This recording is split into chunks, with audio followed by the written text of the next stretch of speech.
The reason that we started to consider a raw food diet is that we naturally made the progression from vegetarianism to veganism.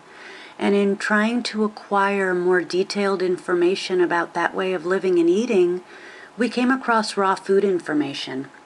And I think that the first information that I came across was so profound and it made such sense to me that I started to buy all the books that I could buy and read. And one of the first books that I came across and read was actually Nature's First Law. Now, what's interesting about that book is that it ends every chapter with cooked food is poison. And I love David Wolfe and I love to see how far he's come. But a lot of people that I've met since then, looking back now in retrospect especially, that's a really strong comment and people react very strongly to it. I remember how it affected me when I read it. I had a whole different reaction.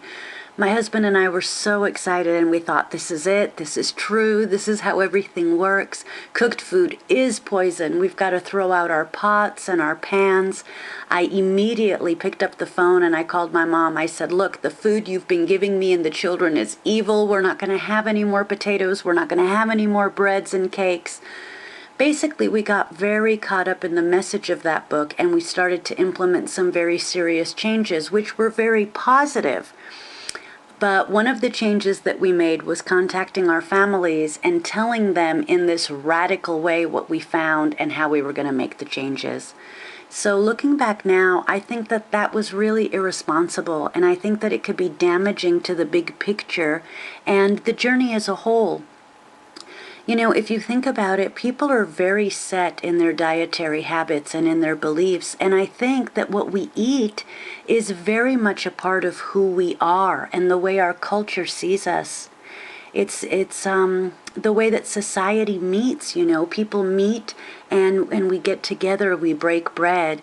And it's not just about food, it's about connection, it's about community and all of these other things that come into play. And this is why it can become potentially such a strong issue and one that can be met with a really strong argument if you sort of attack the people around you with this almost radical way of speaking. So again, looking back, I think it would have been much wiser to perhaps just let everyone know that we were excited to be adding more living foods into our diet, to say how much better we were feeling now that we were eating these foods. You know, I would say don't even make an announcement to your doctor or your parents or your teacher and, you know, say this is what I'm doing, this is radical, because it's such a potent issue. People immediately take a defensive stance in relation to food, more so when you come up to them and say, you know, we've decided to make these changes because, quote, cooked food is poison. In essence, what you're saying is you're telling them what you're eating is poison, and that's really shocking for a lot of people. So what I believe is very important when embracing this choice is if you do decide to go into it full force, the biggest lesson that I would recommend and something to take away is to slow down on how you're sharing the info and who you're sharing it with. I truly believe that we are what we eat and that people take that very deeply into the center of their hearts and their beings. Many of us have had upbringings and childhoods where our lives were basically structured around our diet and around our food choices. It's a strong part of our ethnic background and our cultural background. It's a part of our spirituality and rituals. And if you go home and you announce to your parents, you know, the grandparents, that from now on the kids are going to be doing this and that, it does tend to be very shocking to them. Sometimes it even tends to be a slap in the face. It sort of renegates everything that they were bringing you up with. And so what you really want to avoid is doing that. I think that's the most important message of this program. Another lesson that I learned and something that I believe is very important to share with you And a mistake, I guess, that we made is that we wanted to jump into it completely 100%. And I was very tough on my family and on myself. And I thought, if we're going to do this, this is the best way. We're going to be strong. We're going to cut out all food. We're going to cut it out completely. It's no longer going to be in our diet. That's not only a shocking mentality, it can be quite shocking to your body physically, depending on what your body's used to. There are much more safer ways to incorporate more living foods into your diet and to slowly pull the cooked foods that your body has become accustomed to out. There's a lot of people who will argue that quitting cold turkey is best, but I think I'd have to disagree with them, especially with children, primarily for the psychological factors. Food for children is very much a part of who they are and how the food is presented, how it is eaten, whether you're eating on the go, if you sit down as a family to eat, if you're using like Waldorf principles and bringing blessings and gracings into the food, or if you guys just like hang out in front of the TV and shovel it in. However you're doing it, it's become a part of the child's rhythm, routine, and psyche. It's become a part of his growing, how the food comes in.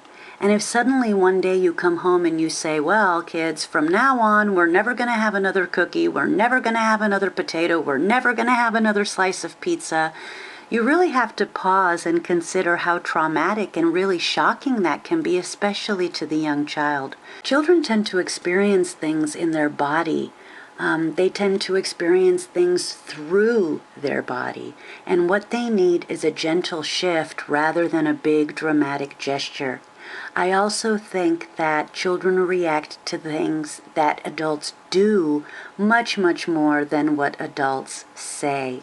So if you want to start to adapt more living foods and a raw food diet into your schedule, I believe that you need to practice what you preach.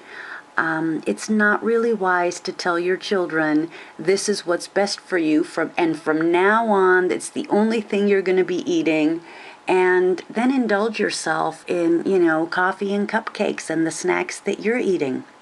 Because children respond to what their family, especially their parents, are eating.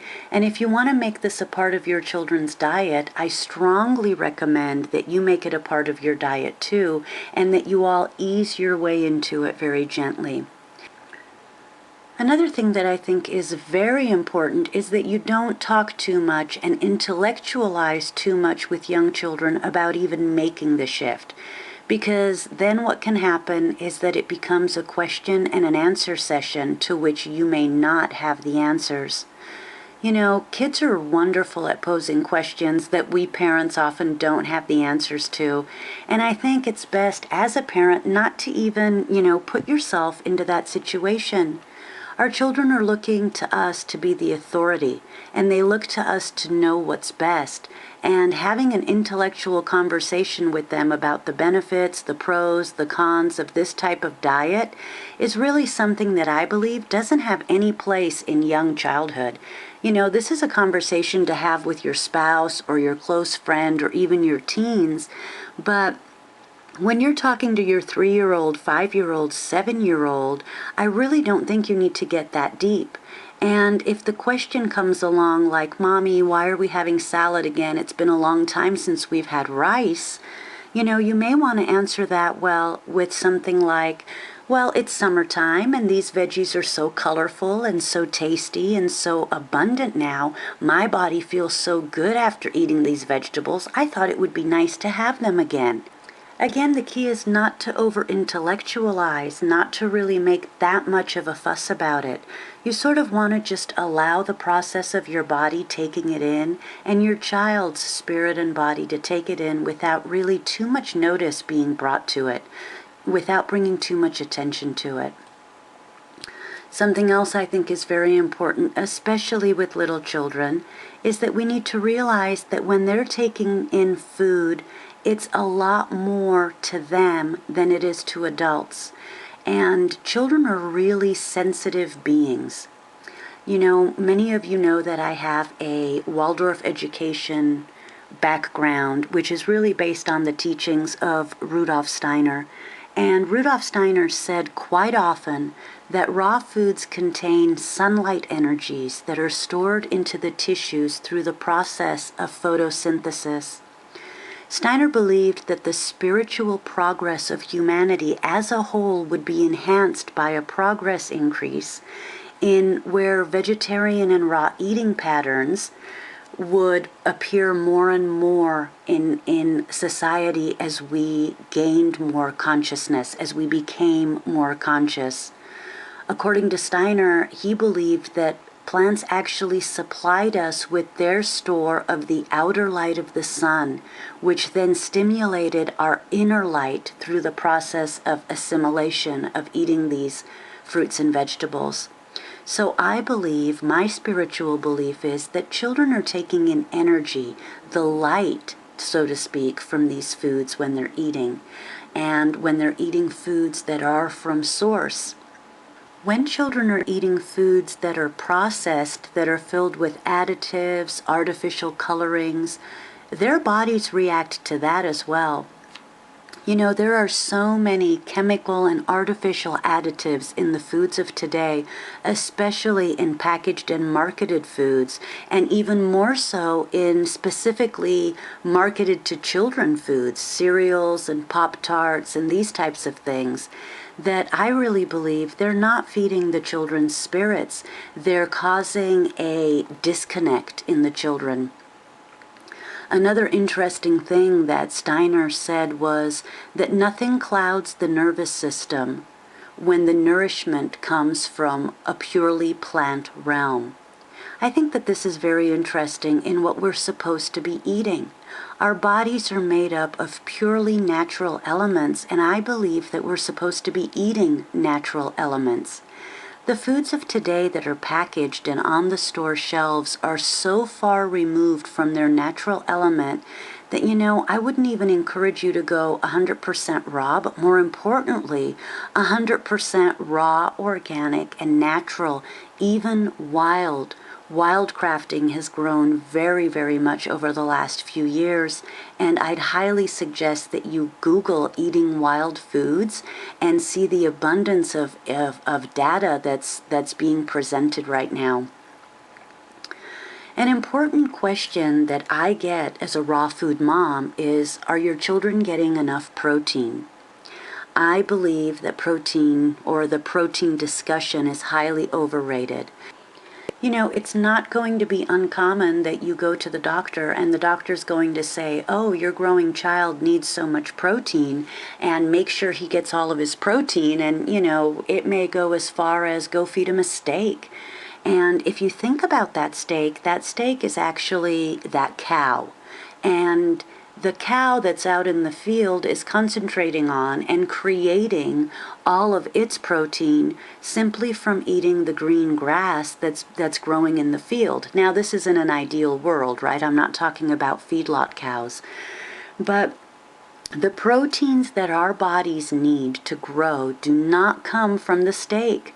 The proteins that our body needs to grow come from the green leafy vegetables. I'm talking about leafy greens and wheatgrasses and things such as this.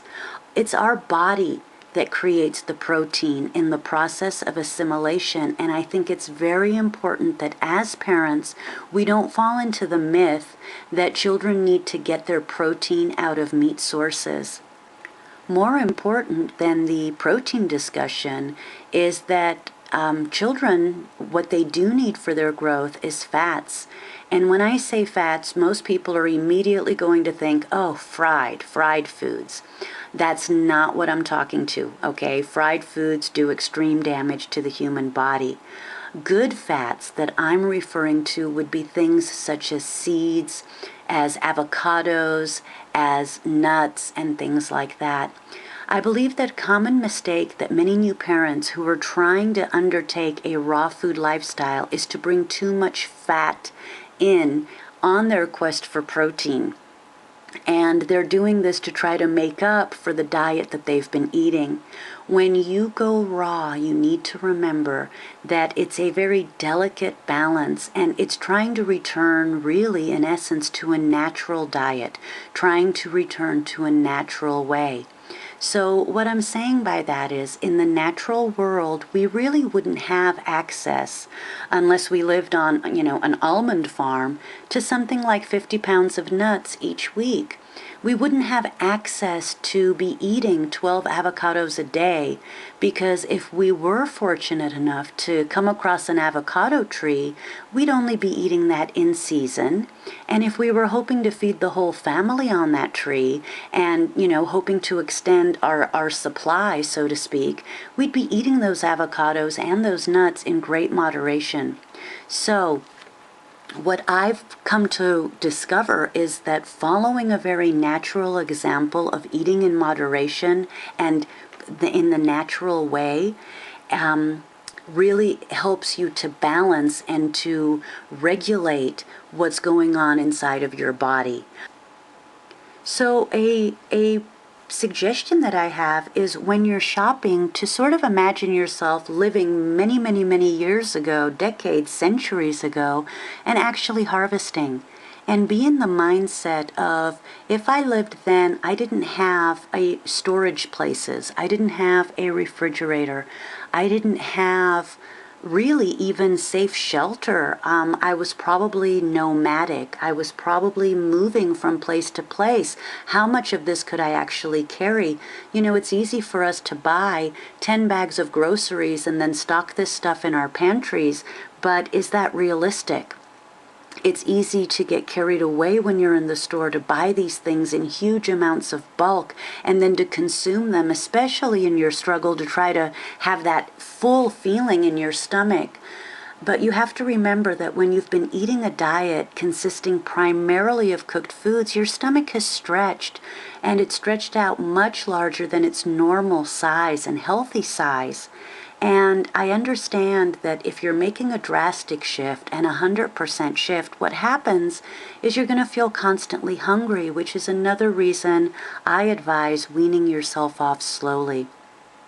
If you're constantly hungry, what you're going to do is you're going to get all of the cookbooks, the raw food uncooked books, and you're going to be consuming all these nuts, making these nut loaves and nut patties, trying to substitute the burgers and things that you've been eating.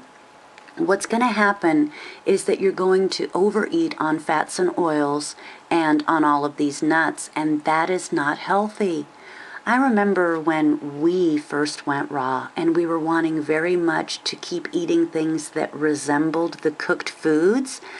I got all the cookbooks, the uncooked books, and I was so excited to have this grain loaf and nut loaf and all of these, loaves, and they look great and they're all very tasty. But I think if you're eating more naturally and you go back to the thought of, how would it have been if I would have been living 100 years ago, these things would have been special occasion foods, and they would have been eaten in moderation. So again, moderation is the key. It really is a common mistake that when you get excited, you go out and get all these recipe books, and what you try to do is imitate or substitute your cooking habits.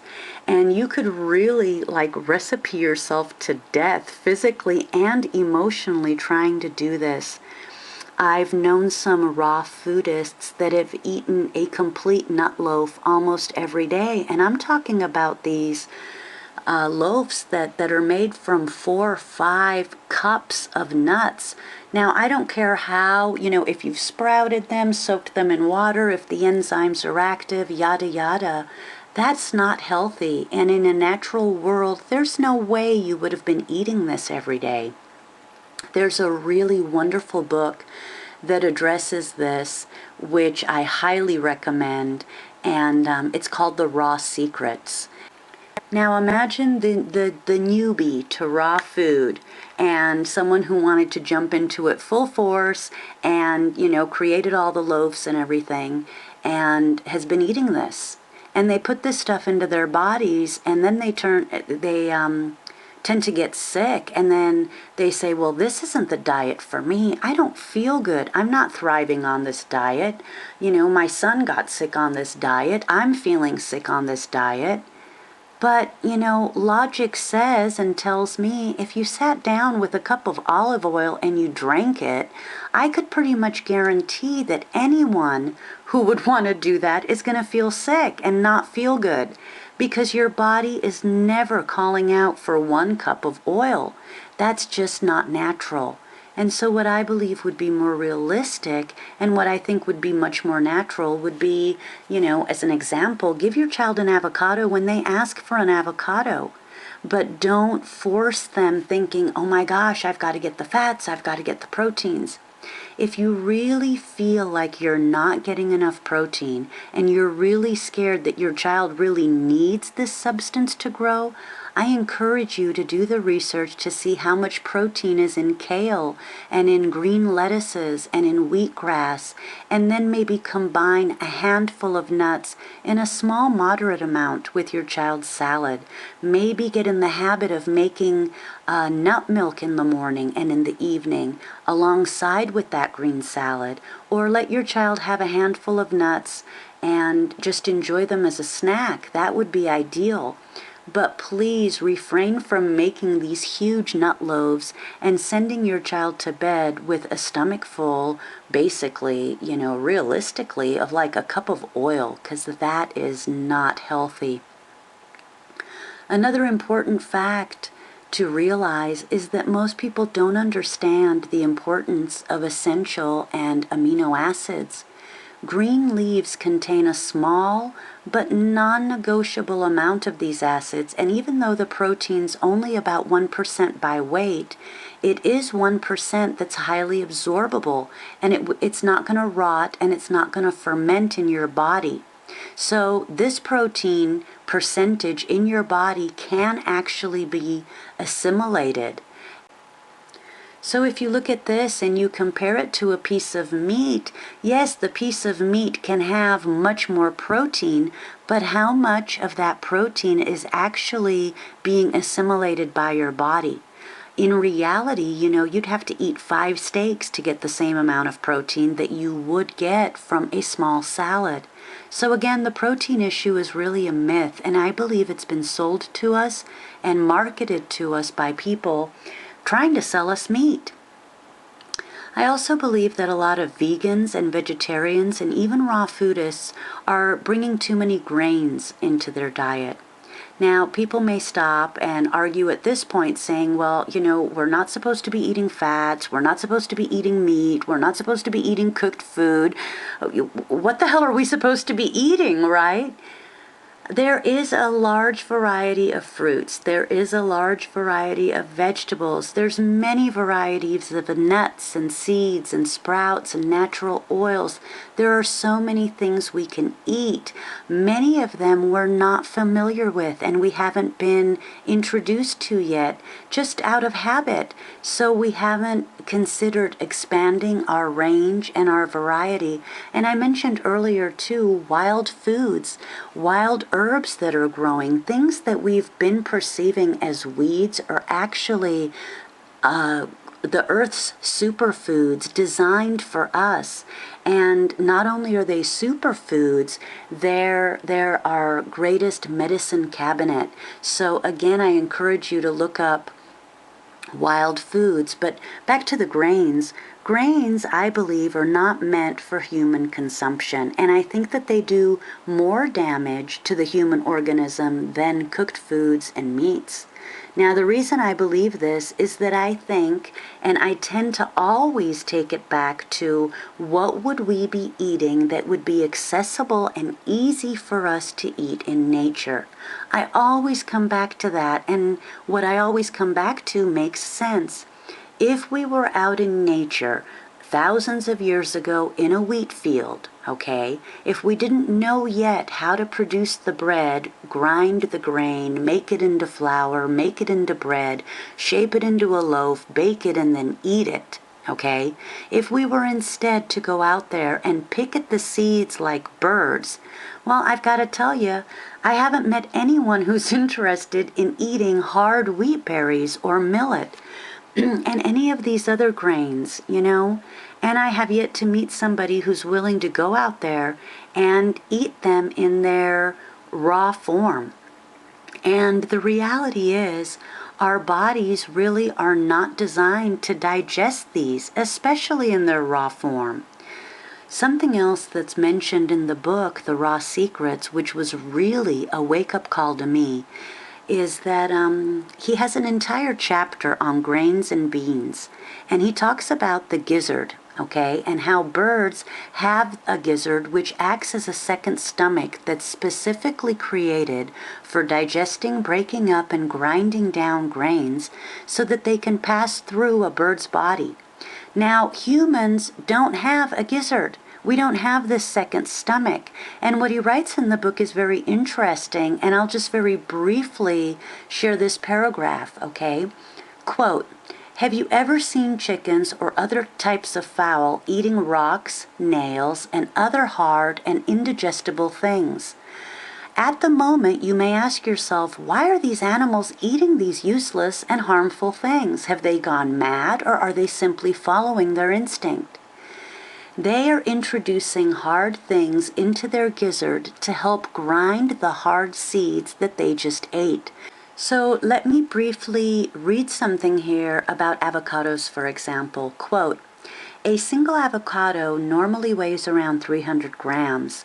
And so it's approximately 1,500 grams of avocado flesh you're eating if you eat 5 of them a day.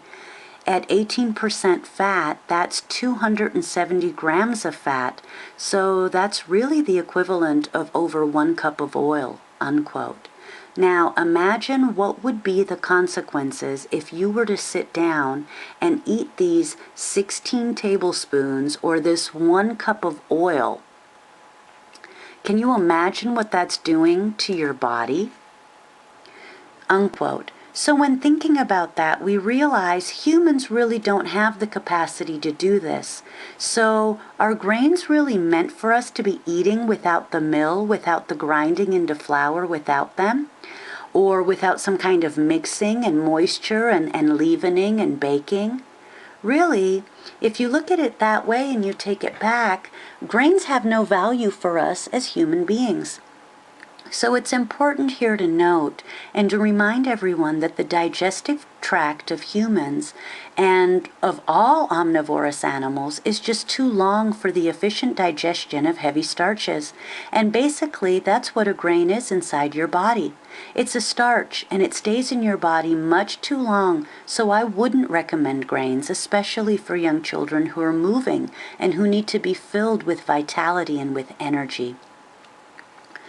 Sometimes when I meet people and we start to discuss food issues, I bring up a little bit about raw foods, and the first thing that they tend to ask me is, where do you find the meat and the eggs and the fish that are safe to eat without cooking? And this always brings me to laughter, to imagine that this is the first impression that people get when, we tell them we're raw. I can see that they're imagining us sitting around at home and just eating these, eggs and chicken legs and everything raw. And when I share this with my children, they always think it's so amusing. So I've learned over the years to answer people, I don't just say we're a raw food family, I say we're a raw vegan family or a living foods vegan family. Basically, we don't eat any animal products, and then that immediately takes the meat, the eggs, the fish, and all of that out of the conversation. I do know that some people eat steak tartare as a culinary delicacy. I do know that Eskimo tribes eat fish in its raw state. I do know that people eat sushi. I know how it's prepared. I know how it's served. And I think that basically these culinary discoveries, are pretty cool, but they're not a part of our natural diet.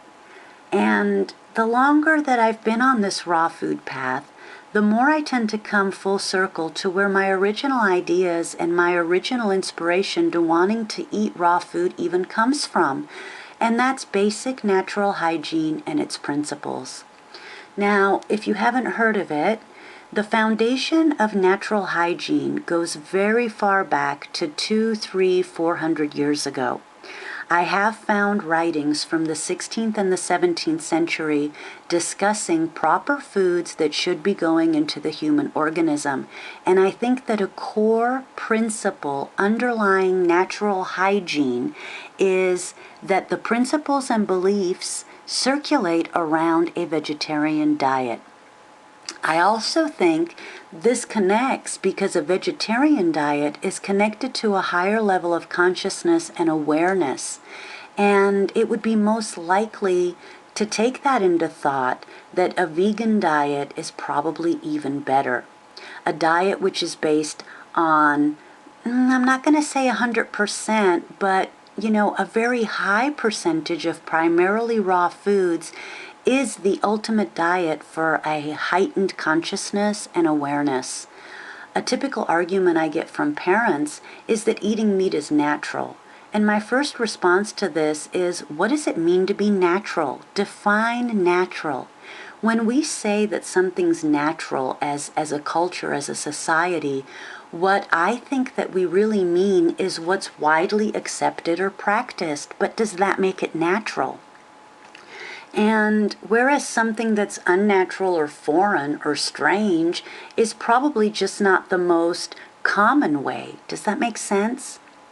Something that I had said to me, an argument proposed to me quite often, is that people will say, but eating meat is natural, eating cooked food is natural, and what you're doing just doesn't make sense. And this strikes me as really being odd for them to have this concept of what is and what isn't natural.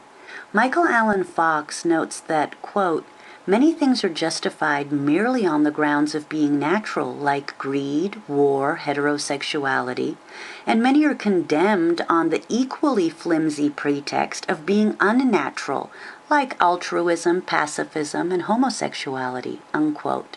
Now, clearly the fact that something is supposed to be natural is not a valid justification for anything, and thus cannot in itself be used to justify meat eating. And, at least that's my belief.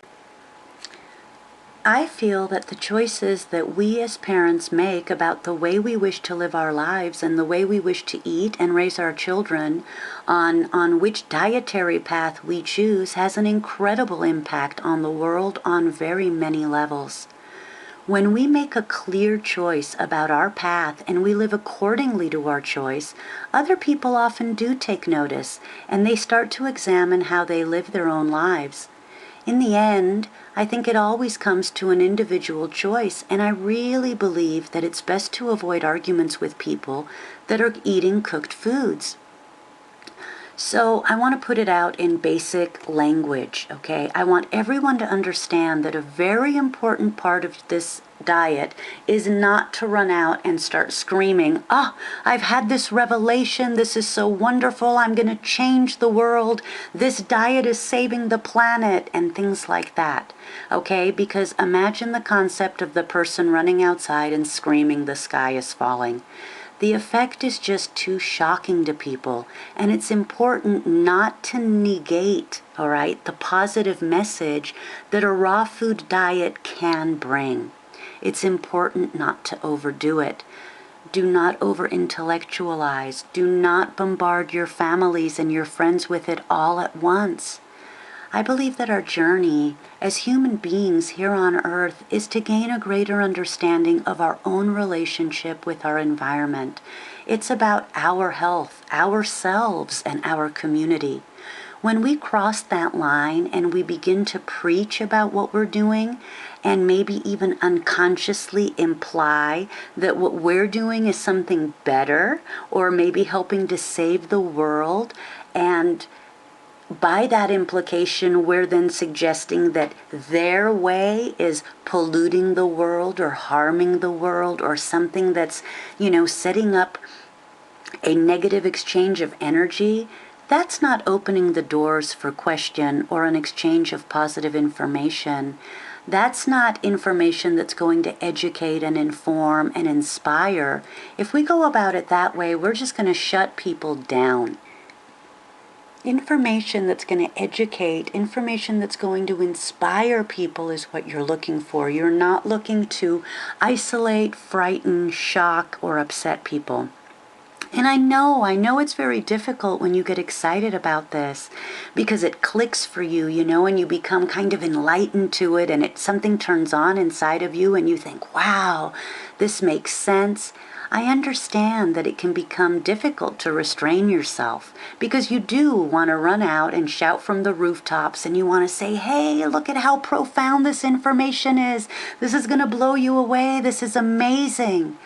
But what happens is it's too powerful, it's too much, and the people on the receiving end, they're not going to be blown away. They're going to be shocked, they're going to be scared, they're going to be thrown back against the wall, and that impression in itself is going to be a negative force rather than a positive one. So again, it's important when you come across some people that are curious, don't do anything to push it on them in a way that could be negative energy. You want the energy to be flowing in a positive way. The message that you want to send isn't that you're this crazy, ranting, raving parent who's doing something very dramatic, but rather that you've come across some information that's allowed you to make some really positive changes in your life, and you want to open yourself up to them, and you want to let them know that you're there. You're available if they want to delve deeper, if they'd like to get some ideas, and you want to just share that you're feeling great and this has been a positive change in your life. So that's really important, especially with the people that are closest to you. There are a lot of ways that people will respond, and there's also a lot of ways of how people assimilate information in general. Some people want to step back and then research, and they'll spend all their time researching and getting all the facts, and maybe they want to experiment on their own. Other people are going to react and respond just out of habit, and no matter how you're going to go about it, they're stuck on their habit, and this is something that needs to be remembered. You need to really honor and respect where someone else is on their individual journey. I know that in the beginning, and I'll admit, I came across as very preachy, and it's difficult for me, honestly, to do this video and to try to, convey information without being preachy. But again, I want very consciously not to sound that way, because that's the negative playing off what I'm trying to share. And what I'm trying to share really has positive aspects. So I hope that you model that, and especially in your relationship with your families, with the people that are in your children's lives, I would encourage you to go about it in the same way. We should always strive and hope to gain a broader understanding of our fellow man, and we should always strive to educate ourselves about the choices that we make and why. And we should encourage our children to do so, and mainly we should live our lives as an example of this. This is a very important life lesson that really has nothing to do with diet, but has to do with living in community, in a global community, in a tribal community, in a community with other parents and people who are also growing and experimenting and bringing so many cultures and values and traditions and ethnicities together, and bringing these things into our daily lives. Now, medicine, wellness, these are things that are normally hand in hand with a raw food diet. So if you're looking at a raw food diet as medicine for curing ailments, there's several wonderful books on the market, and people talk about how they've healed themselves. And, I sort of want to say that with caution, because what works for one person may not be the best medicine for another. And I would never in any way recommend one single course of action, because we are each very, very unique. but there are people who've written very interesting books and biographies of how they've healed themselves of cancer, of AIDS, of arthritis, of type 2 diabetes, of fibromyalgia, of all sorts of degenerative diseases. The diseases that seem so rampant in our culture and our society today simply by switching to a raw foods diet. Now, I find that in itself, just knowing that is like enough of a basis to do research and to look into it. Because for me, I think it's amazing that if you change what you eat, that there's a possibility of taking some of these horrible illnesses out, not only putting them into remission, but maybe reversing their effects completely and removing them from your bodies. So I encourage you to do the research yourselves. The books that I've read and the people that I've met who've gone through this are simply amazing. So, if you're here and listening because you have a medical issue, do the medical side of research to the benefits of a raw food diet, because there are some pretty outstanding and incredible stories out there.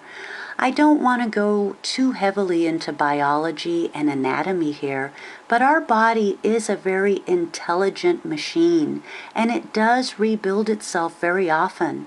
And if you're rebuilding cells and structures with the absolute best and most natural materials, then it is true to say that in a way your body is regenerating and being born again, being born anew. So those are things to consider when you're doing raw foods as medicine. So one of my core beliefs is that you brought children into the world for a reason, and I believe that it's your duty, your absolute duty, to do the absolute best for and by your child. And I came to these thoughts because all three of my children were born planned, and after reading Janine Parvati Baker's The Conscious Conception, I knew, and I believe that all parents should make a responsible choice and know that, they have a commitment to this child. So I'm fond of Waldorf principles and Steiner's thoughts on raising children, because he made some really important discoveries, and he documented some pretty important things in child development in general. And one of these was that children always tend to do as we do rather than do as we say. And something that I see very often, too often, is that parents request and ask and even expect their children to do something when they themselves aren't doing it. Children tend not to listen to our words, but rather to focus on and try to understand and absorb our actions. So what's important when you're starting to bring a raw food diet into your life, and wanting to bring, your children more vitamins, more living foods, more vitality, is that you need to be on this diet as well. You need to adapt to this diet yourself, and you need to make it a family affair so that you're actually setting an example and modeling for your child that your body feels very good eating this food, and that your body's doing very good by eating this food. So I believe that that's something that really speaks strongly for itself, and something that definitely my children identify with. Now, another thing is the standard American diet, and the shortening of those letters, standard American diet, is SAD. And my children always got such a kick out of it. When I was trying to discuss this with, people, I would always call it the SAD diet. And then, we'd make these little jokes on how it really is sad that the standard American diet is a symbolism of what we're supposed to be eating. And, it's sad because we've moved so far away from the natural choices. Children are naturally very intuitive and very smart as to what their bodies need, and there's been numerous studies where children have been set down with foods in front of them, and they would almost always, and the documents do state this, prefer to reach for a nice ripe looking fruit before they reach for anything else. Now, this is another reason why I think that offering your child a plentiful variety of vegetables and fruits and just leaving them all over the house in bowls, everywhere at the table, in their play space, sort of giving them free reign of eating these fruits and vegetables is, I believe, a way of setting up a child not really that's going to be a snacker, so don't be afraid. It's not like you're leaving out, bags of potato chips, but rather a child that's going to reach for food that they feel that they're hungry and their body needs it and needs energy, versus a reaction of grabbing a snack to feed a craving.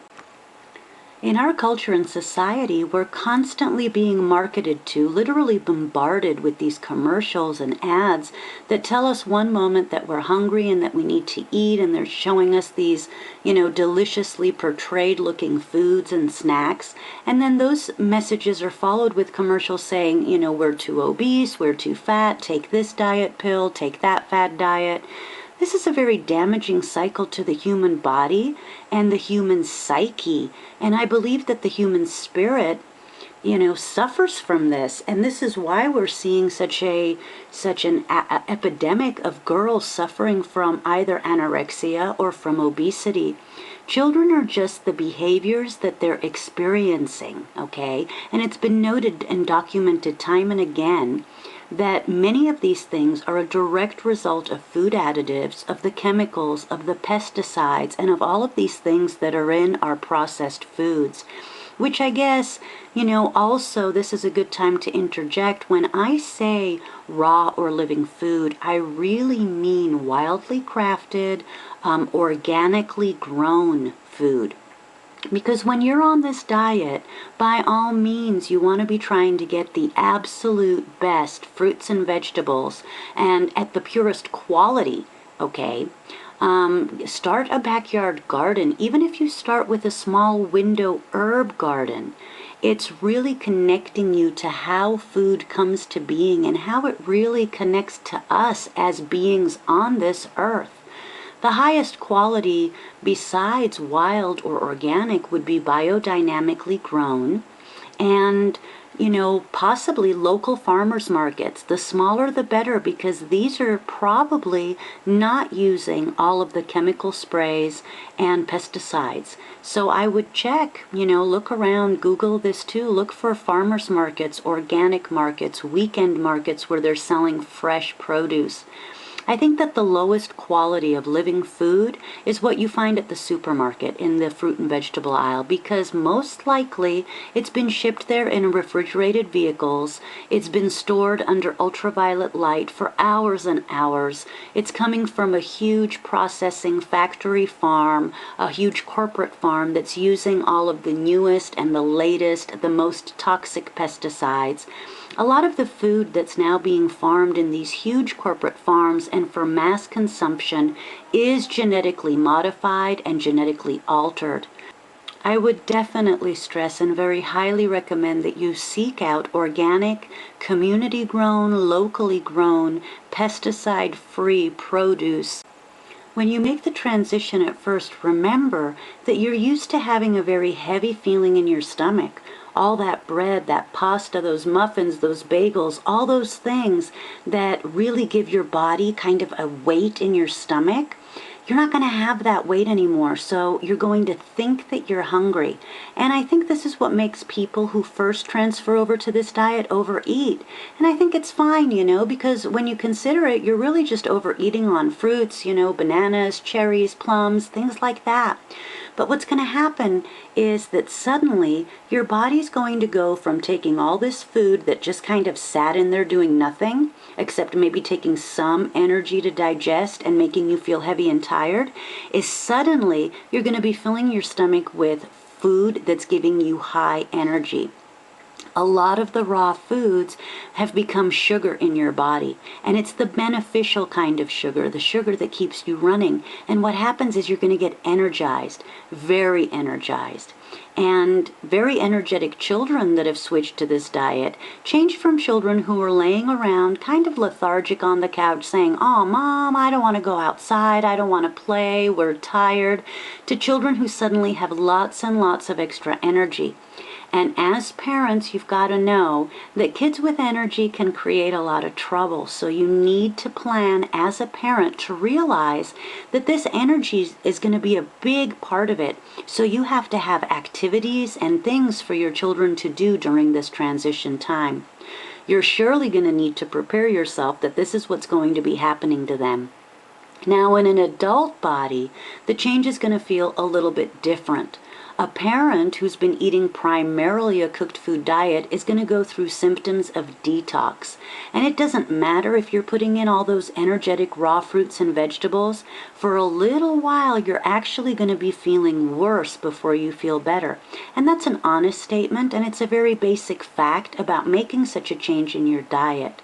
So during this time, you're going to be having kids that are literally bouncing off the walls from all this energy, while you are going to be wanting to crawl off and disappear for the day, maybe several days. You're going to want to lay down. You're going to have an extreme headache, and probably you're going to have some feelings of nausea.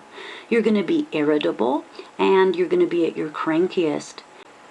So when you're eating a diet with that much pasta, bread, pancakes, bagels, your body's gotten used to the weight of the food. Another thing that you're going to deal with is a sort of a psychological withdrawal, because when you put a handful of raisins or a peach or an apple into your belly, it's really going to seem and feel like nothing's in there.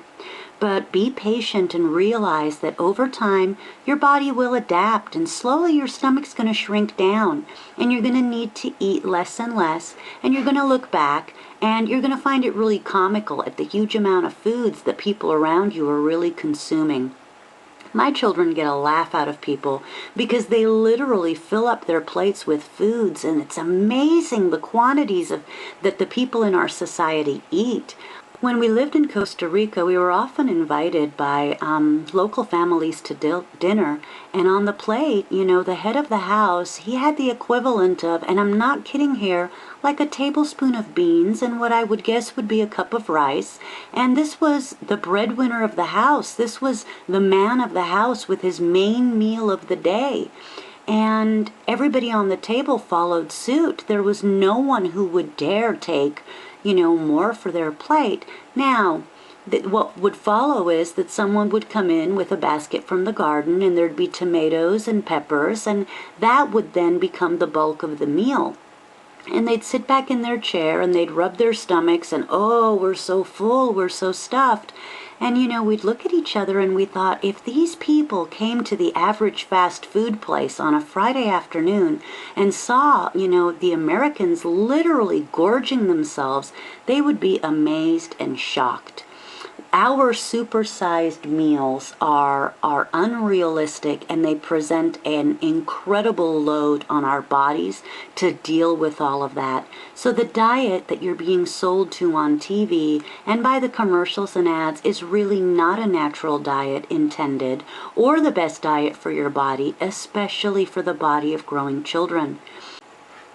We would go to the store when we first started, and I remember that the people must have thought that we were zookeepers or something, because we were craving the fats, and so we'd literally fill up the shopping cart with like these bags and bags of nuts and all these bananas, and I'm talking literally 200 bananas, okay? And everyone was asking us, who is this for? Who's going to eat this? Are you having a party? Do you have a banana bread baking company? I even had people literally ask me if I had pet monkeys.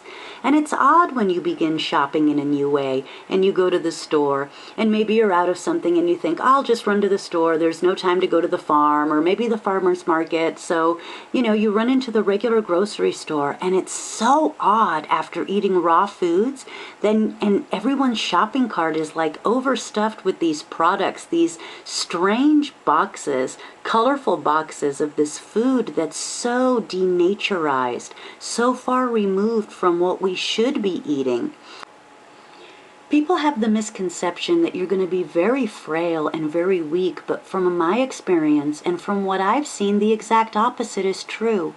Imagine for a moment our closest cousin, the powerful gorilla with all of its strength and all of its might. Is he eating cooked food? Is he wanting meat? Of course not, and yet he's one of the strongest animals on this earth. And if you look at our teeth and how they're formed, we don't have canines for ripping and tearing meat. We have grinding teeth for chewing and grinding nuts and leaves.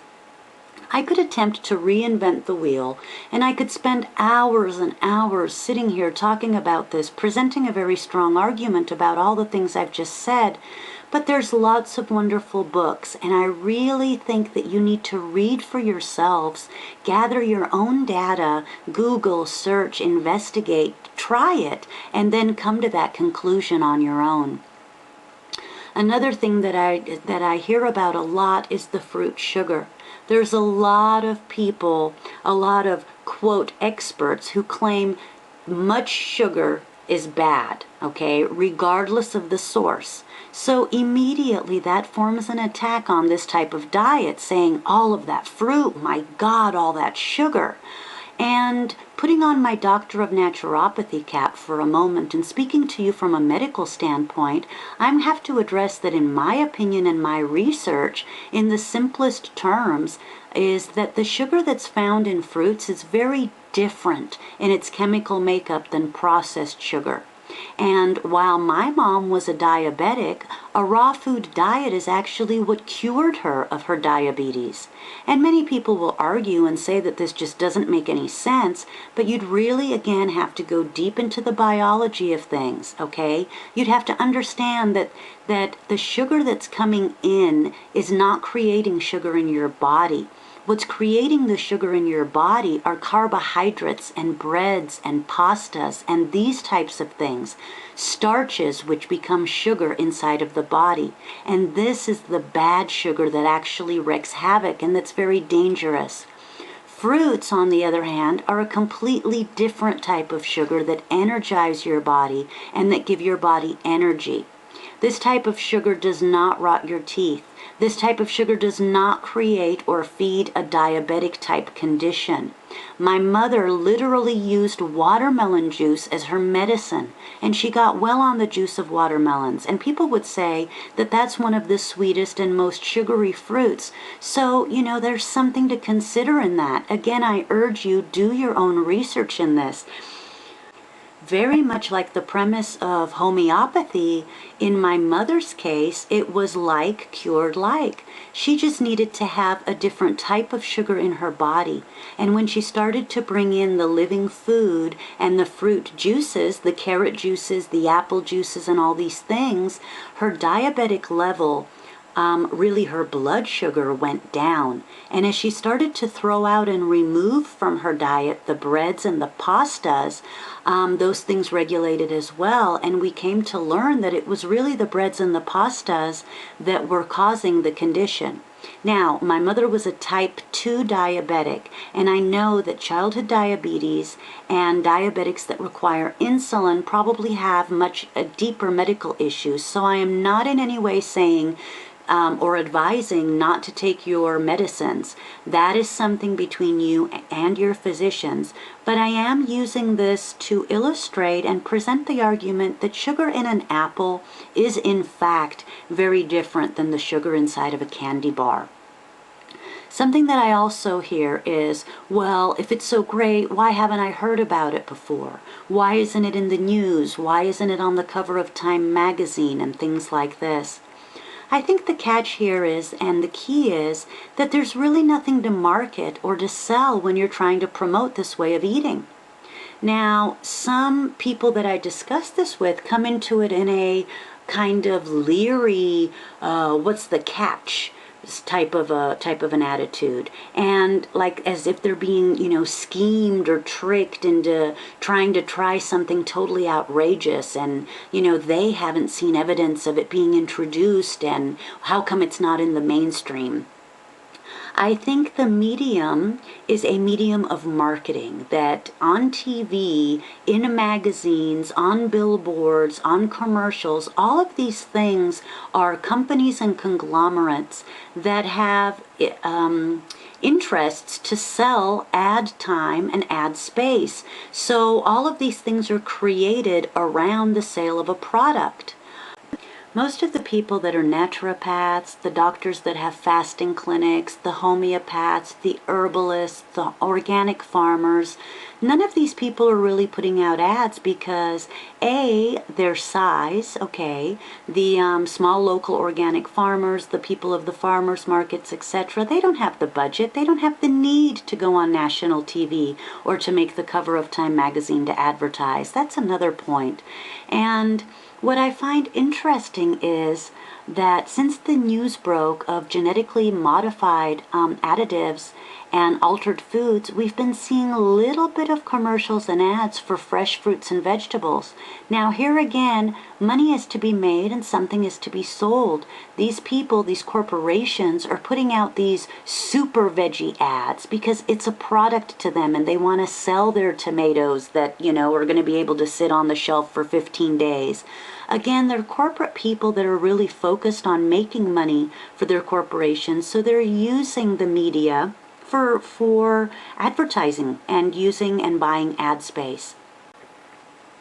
We have become a society so far removed from our natural state of being, for lack of a better phrase, that to isolate and to understand specific needs is very difficult and time-consuming task. And there's many variables that are involved when you're making this type of a decision in your life, in your child's life.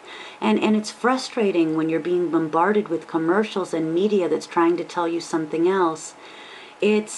It's almost as if you need to create a protective zone around yourself and around your children, and that you need to sort of get into the space where the information that you gather is valid and information that you believe in. So you need to build a support system inside of yourself, because literally we're overwhelmed with commercialism, with other interests trying to sell us something that's not natural, something that's actually not best for our physical being and for our lives. Something that was very important to me when I was considering taking this old footage and making this video is that I really wanted to accomplish two things. I wanted, one, to discuss raw foods just from my experience with my own family, going back and forth on our journey, falling down, stumbling, picking ourselves back up, trying, learning, experiencing. But I also wanted to show the positive images of my children. My children that you've been watching here have been pretty much raised on a Waldorf principles and ideas. Now, I don't want to cover too much on this subject in the time that I'm spending here, but I think it's very important to bring up the core philosophies of it, because it does go hand in hand with making these food choices that we've made. And from my own experience, I know that the people who've been following this type of a philosophy tend to be a bit more holistic and a bit more eco-conscious. So yes, it does go hand in hand when you make a conscious choice to live your life in a way that's responsible and beneficial to the future of the planet, for the planet's sake, as well as for the sake of your children's health and well-being.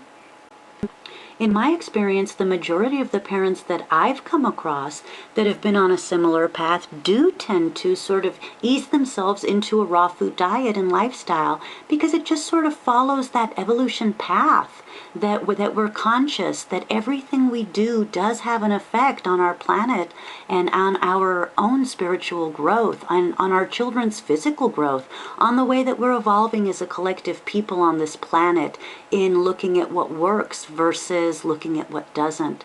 There are a lot of raw foodists and vegans that are eating this way to make a statement, and it's a very conscious boycott of the destruction. And I think this not only is a way to live your life, but it puts into place your values, ideas, and principles. So when you eat this way, I do believe that you're making an active statement for peace and for life on this planet. And as profound as that may be to some people, I think it's important to children to see that working and in action. It's like living a testament of what works. And looking back now and seeing how fast the raw food movement has grown, I know 10 years ago, 20 years ago, there really wasn't that much out there. There were a few wonderful books about natural hygiene, and there were a few books about raw food, but in the last, 10 years, it's just really exploded, and it's the same people pioneering then that are moving and shaking it now. It's really exciting to see that it is growing, that it is going mainstream, that it is getting more and more media attention. For those of you who have older children, there's so many great books that they could read. Allow them to do their own research. I know from experience a couple of you that have written to me have told me that it was actually your children that turned you on to this, which I think is fantastic. And remember that when you're discussing it with young children, the more simplicity, I would say, the better results. Perhaps try and explain it in this way. We know that when something goes into the fire, it's destroyed, right? So you could elaborate on that. When something is burnt, it's destroyed very much the same way that the enzymes and the vitamins in the food are being destroyed. So when you cook it or put it on the fire, what you're doing is you're destroying the vitamins and the energies in the food. You could also remind your children that as human beings, our bodies have been evolving for over 4 million years. And for a vast majority of that time, I would say 95, 97%, we were only eating living and raw foods. So when you look at it that way, it was only very, very recently that we came up with the idea of fire and cooking our food. Additionally, you may want to discuss with children that we're made up of primarily water. And I think the average human is approximately 68% water. So the first thing that happens when we cook our food is that this water content is lost. We eat to be replenished, and fresh fruits and vegetables are loaded with water. Therefore, it makes perfect sense to use them to replenish us and to keep us working at our very best. You may want to explain to your children that fresh fruits and vegetables are a powerhouse of vitamins and minerals. And did you know that between 50 to 80% of those vitamins and minerals get lost and destroyed in the process of cooking? Again, your body uses so much energy in digesting the food. So when you've got this energy going to digestion, you're tired all the time. But when it becomes available to you because you're no longer digesting these heavy processed foods, then you've got all this new energy.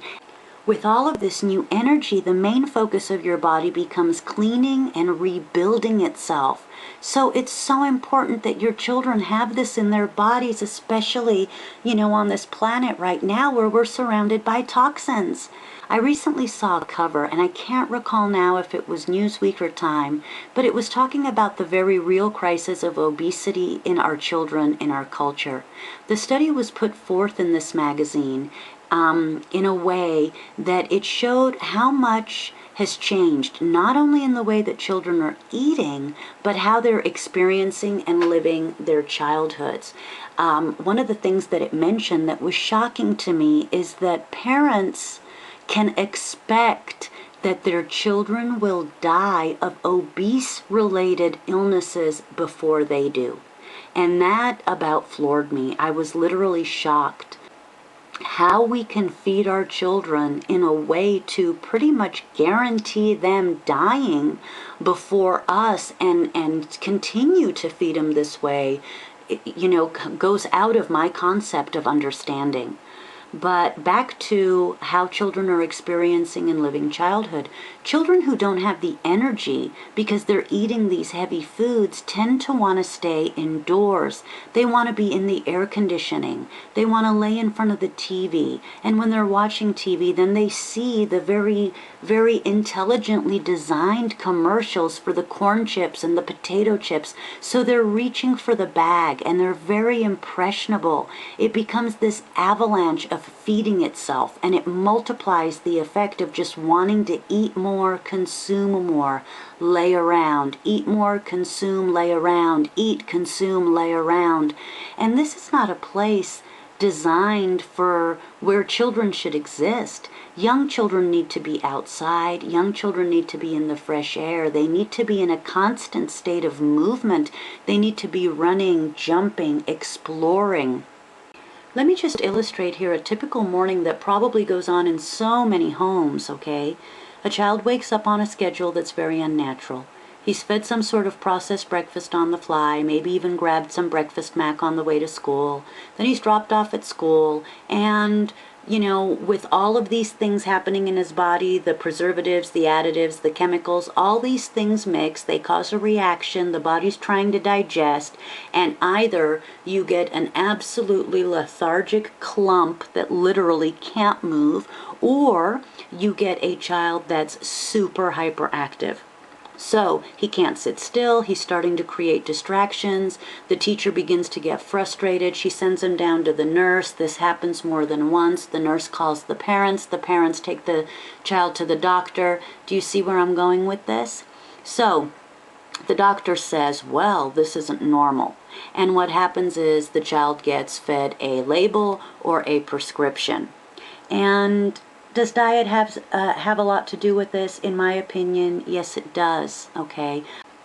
I think we really need to step back, step away, and just say, stop, wait a minute, this doesn't make sense.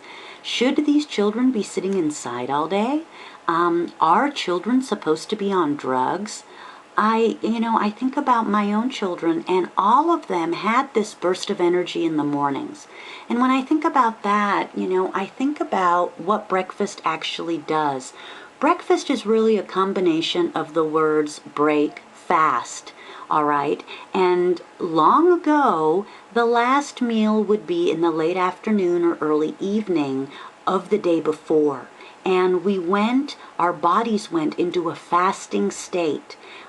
Consciously, purposefully, and the state was to allow the body to rest and regenerate itself for 14, 16, 18 hours.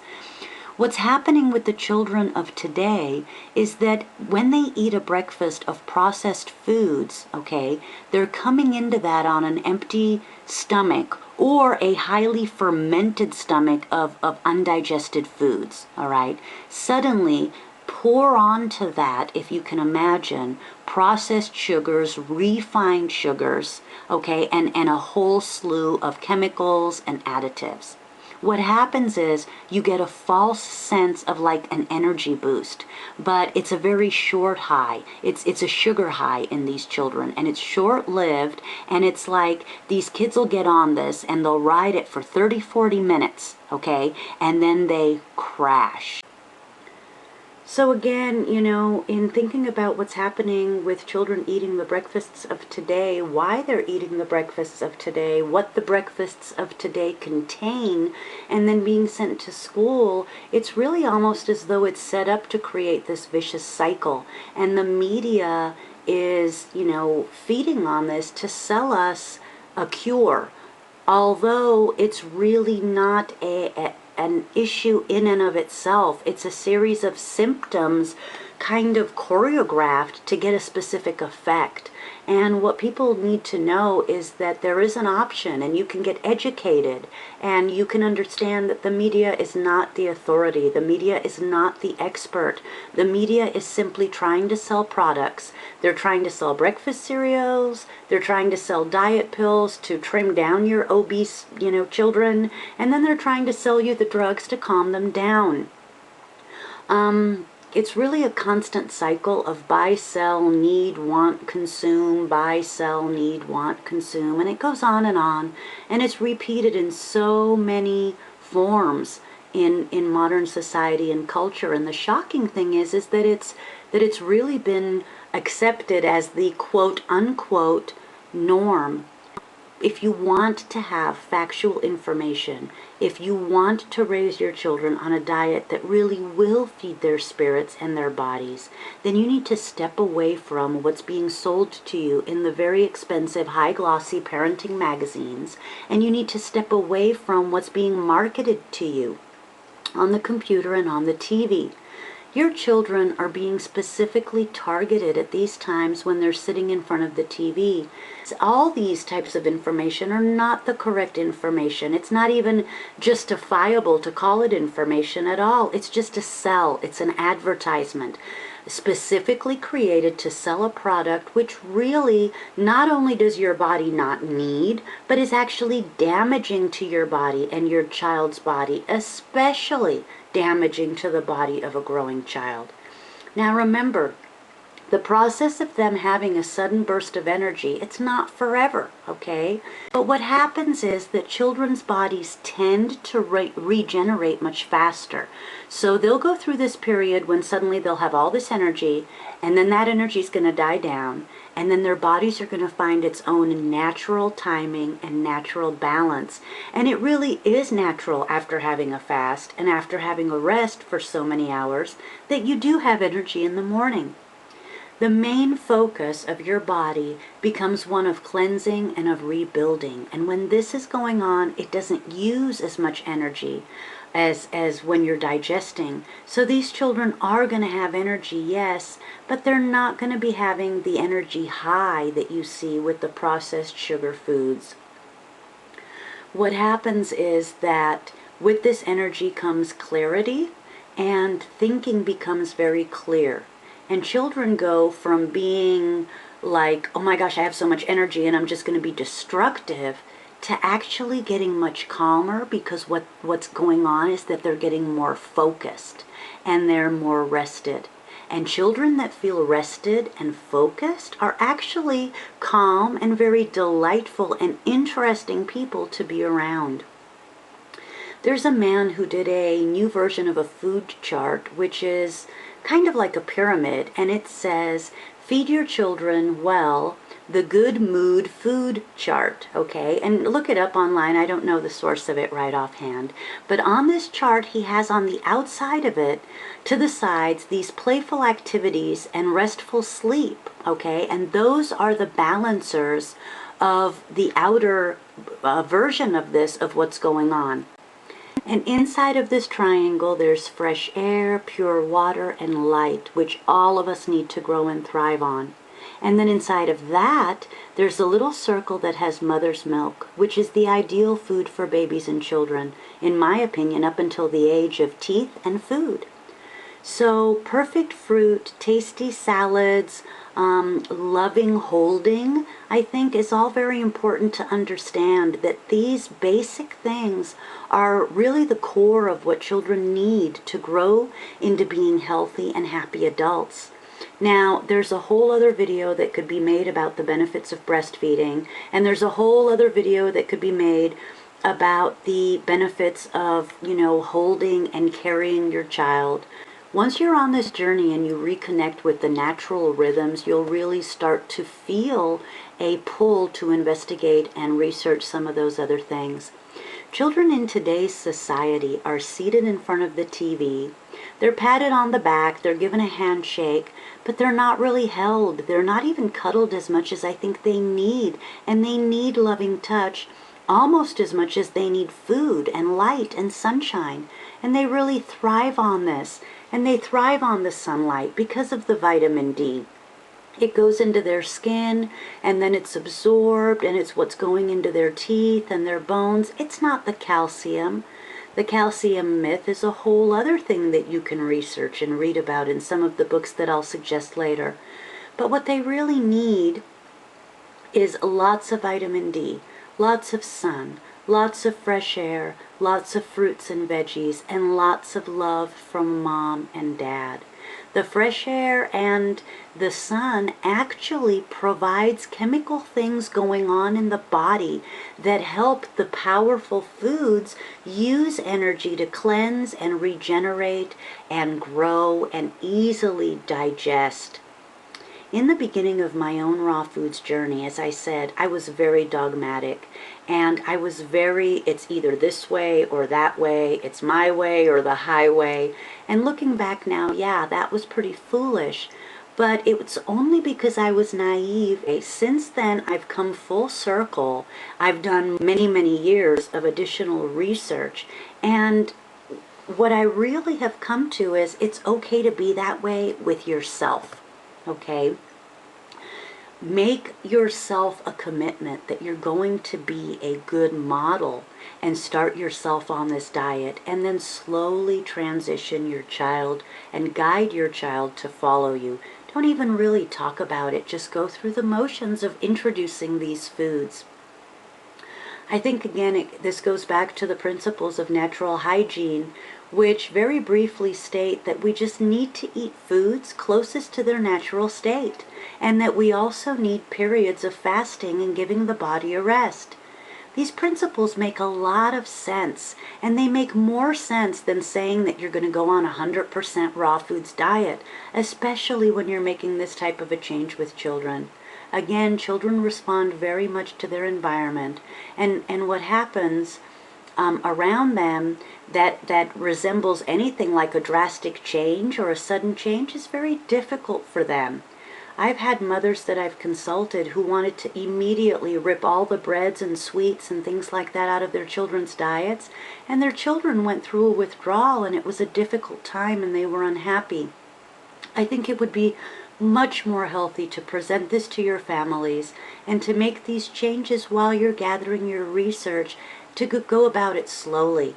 A person's body naturally goes into a resting state when it's resting in the evening and when it sleeps. You need to work with your body's natural states of being awake and of being asleep, and use those states to your advantage. If you're going to be eating heavy meals, it's best to eat them midday, because you don't want to weigh yourself down or weigh your children down.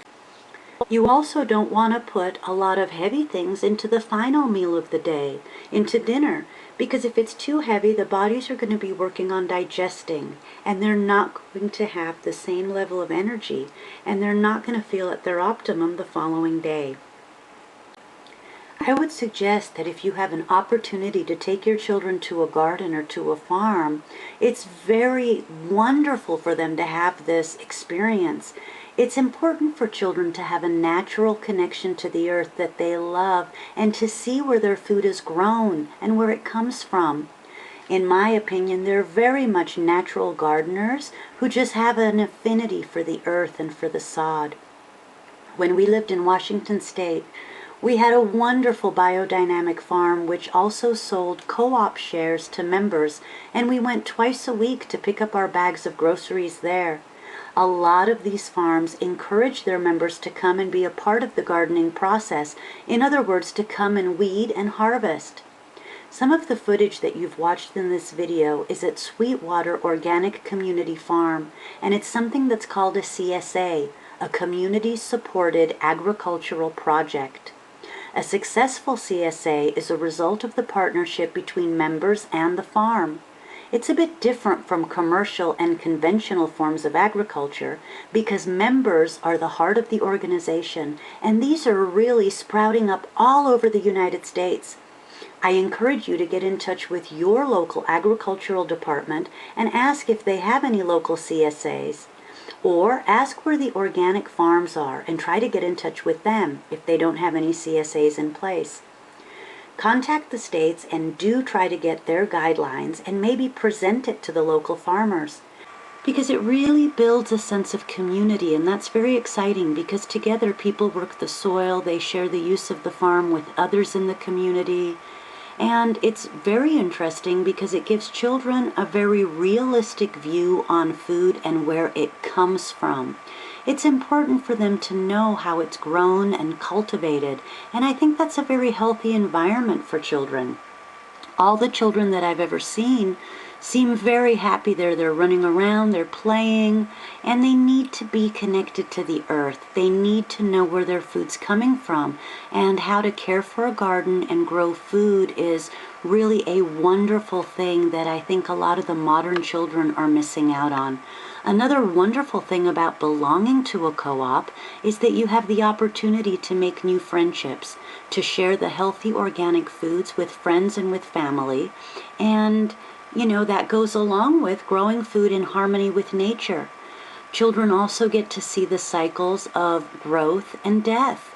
I think it's important to see An example of this would be this year we may have a very abundant and healthy harvest, but perhaps next year or the following year, the harvest isn't so bountiful. Those are lessons of life. Children take in what they see. They take in from their surroundings almost everything. And being a part of a gardening environment, they're really learning important life lessons. Another thing I believe is important about them having a connection with the garden is they begin to count their blessings and become grateful that they have foods to begin with. We live in a culture where everything has the illusion of being very abundant, but this is an illusion. The children that go with us to supermarkets and then see aisles upon aisles of food and this huge area of produce where there's bags on top of bags of food, they're getting a false impression that everyone in the world is well fed. And that's not the case. We're very fortunate to live in an affluent society where we have access to clean air, clean water, and lots of foods to choose from. But there are so many people in other parts of the world who, for them to have a glass of clean water, maybe once every 3 days, is the ultimate luxury. So I think that children who spend time in a garden, maybe even without learning or going this deep into it, just grow an awareness of the cycles of life and death and prosperity and wealth and poverty. They see foods that have fallen off the tree, they've seen them decay, and maybe they see that some fruits don't develop as well as others.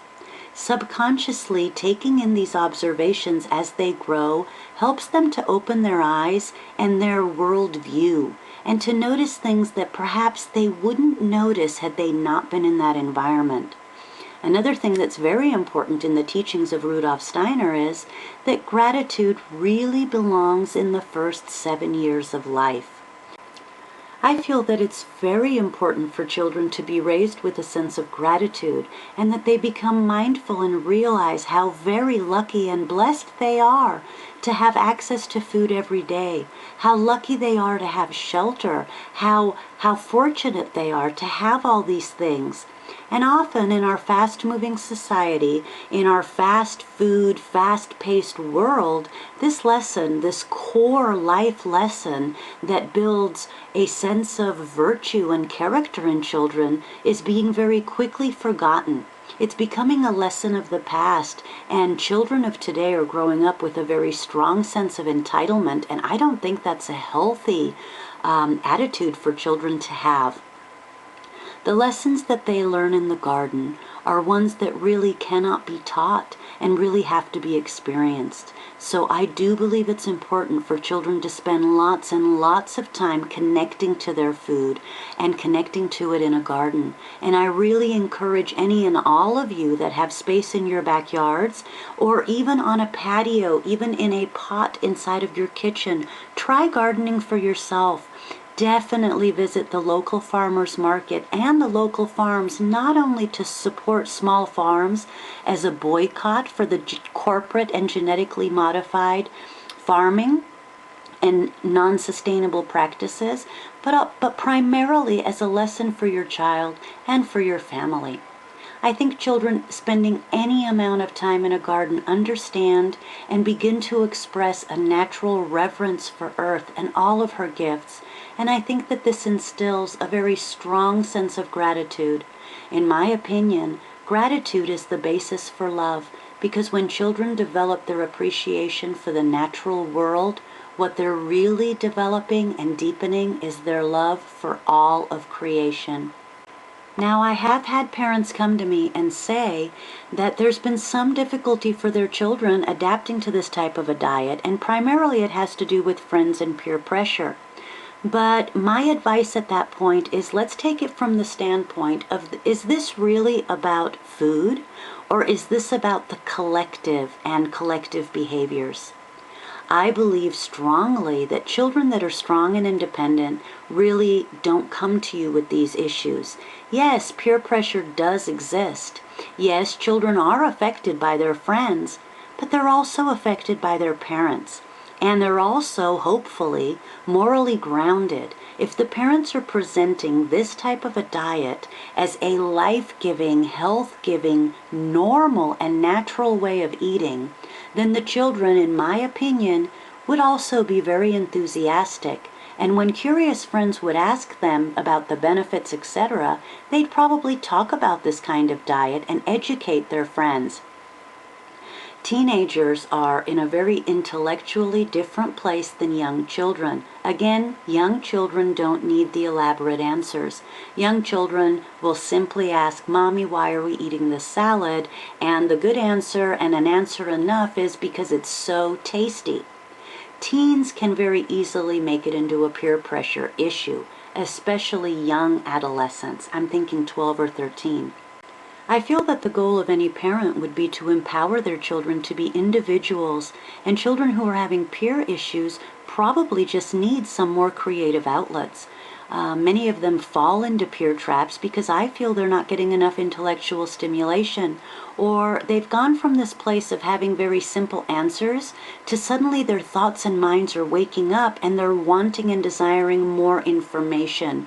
I would employ the child in finding more data and more research to support the family's decision for raw foods. I would excite them and try to empower them by giving them more time in the kitchen, more creativity to create ways to make a quote-unquote boring salad exciting and colorful and tasty and explosive in your mouths.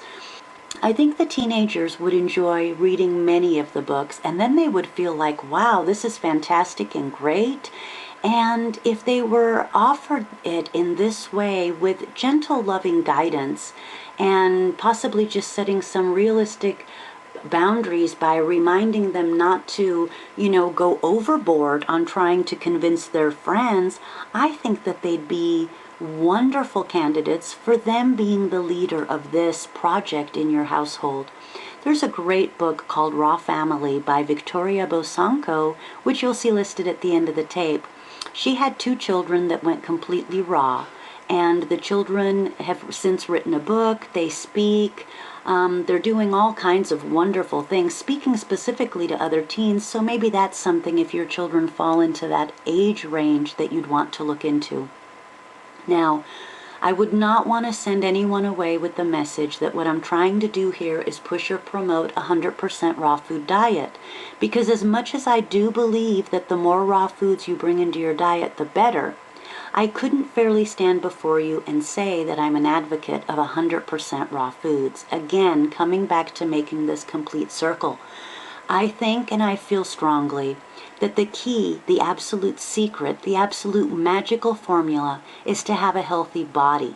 And what you need in terms of that is to have a fine balance of body, mind, and spirit. A person that is cutting himself off from family gatherings because he can't say no to the foods and he's afraid to, quote, break the diet, is a person that's having an inner sense of suffering, okay? The person that's following this path in a way to have to prove this to themselves in a kind of, I'm going to beat the system, I'm going to beat 100% raw, that person is having a psychological and emotional struggle that's being done within that's probably negating the benefits of the raw foods that are going in as well. Again, it needs to be balanced. It needs to be logical. It needs to be approached with wisdom and with common sense and a flow and a rhythm. Children especially need to have joy and happiness and love in their lives. And it's very important for you and your child to have a relationship around food that's healthy. Listen, if it's important for you to eat that baked potato with the salad and their body's really crying out for that and they're arguing with you and making a point of missing having the carrots cooked, then I really don't think you'd be a horrible parent if you gave your child those cooked carrots. I think, too, that children are intuitive, and I believe that they're in touch with their own needs, and if you listen to them and honor their needs, I have seen many children blossom in this way.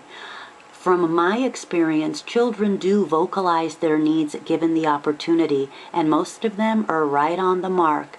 They instinctively tend to know exactly what they need. So my final advice would be, of course, by all means, bring in as much as you can of living, healthy, raw organic foods, but at the same time, do it slowly and do it gradually and do it from a place of inner peace. Do it from a place where you feel like you want to present it with love to your family, because ultimately, it doesn't matter if you're serving them a piece of meat or a cooked pancake or handing them an apple fallen from the tree. You need to hand that food over as a parent to your children with love, and they need to feel and feed upon that sense of love when you're feeding them. Again, don't make any radical changes, and don't get a new sign for your car that says, cooked food is poisoned, we're now 100% raw, everyone that's eating cooked food is evil, because that's going to make the journey difficult for you. Remember that you want to come to this place from a standpoint of inner growth and development, from a sense of a holistic view. You surely don't want to force yourself into anything that you may not be ready for. The more raw and living food that you can bring into your diet, the better. And if you can't make it 100%, it's okay. If you want to be 80% raw and 20% cooked, that's fine. There are so many ways to go about it, and there's so many different varieties, so many different people, almost as many as there are fruits and vegetables and nuts and seeds and herbs and grasses. The diversity is wonderful, and it's so great. The best part is that you can keep trying and exploring and experimenting and tasting until you really find what works best for you and your family. There is no one size fits all. This is about you and your journey. And I hope that this video and my sharing makes your journey a little bit simpler. Have a wonderful and abundantly blessed day, and thanks for watching.